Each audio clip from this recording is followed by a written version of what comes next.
Hello everyone, we are at Beyond the Formula. Let's find out what is the angle between two lines in three dimensions, right? In three dimensions.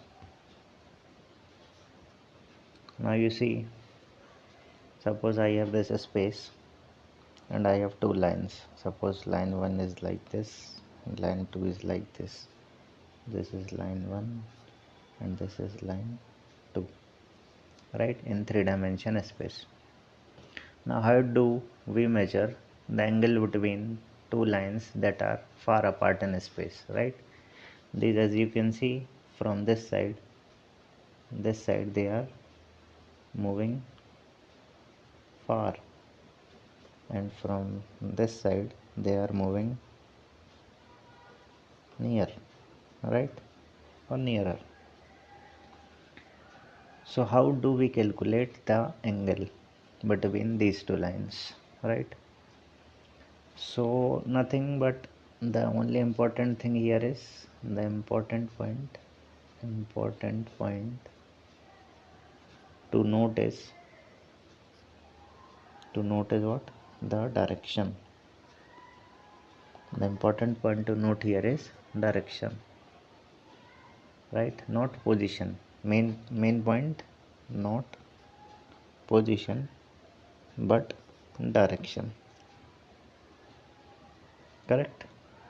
Now how do we see this?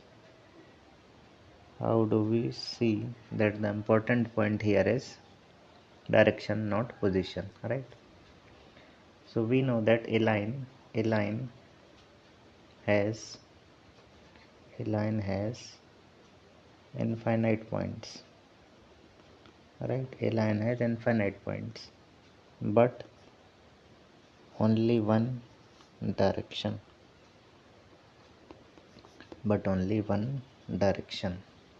Right? So to find the angle between lines, we actually find the angle between their parallel vectors, right? Suppose, so what we use this direction to find the angle between the lines. We use the angle between their parallel vectors, right? Or directions. So suppose this will have say b1 vector and this will have say b2 vector, or this will have b1 vector and this will have b2 vector. So we will just calculate the angle between their parallel vectors or their direction vectors, right? So we will use what? Nothing but dot product, right? A scalar dot product. So we have say b1 vector as a1 I cap plus b1 j cap plus c1 k cap. Similarly, we have b2 vector as a2 I cap plus b2 j cap plus c2 k cap, right? Now what?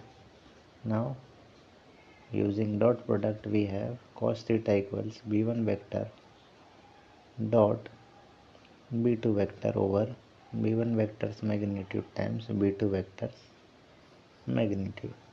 This is the required angle between the given two lines, right? You can also write this in Cartesian form, right? Dot product will be a1 a2 plus b1 b2 plus c1 c2 over magnitude. How we will write the magnitude?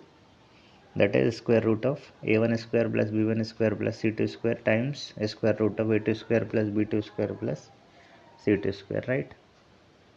So by the convention, the angle between two lines is taken as the smaller angle, right? So here theta will be less than or equal to 0, greater than or equal to 0 degree, and less than or equal to 90 degrees, right? So what usually in the books you will get here a modulus, that is the absolute value, correct? Thanks.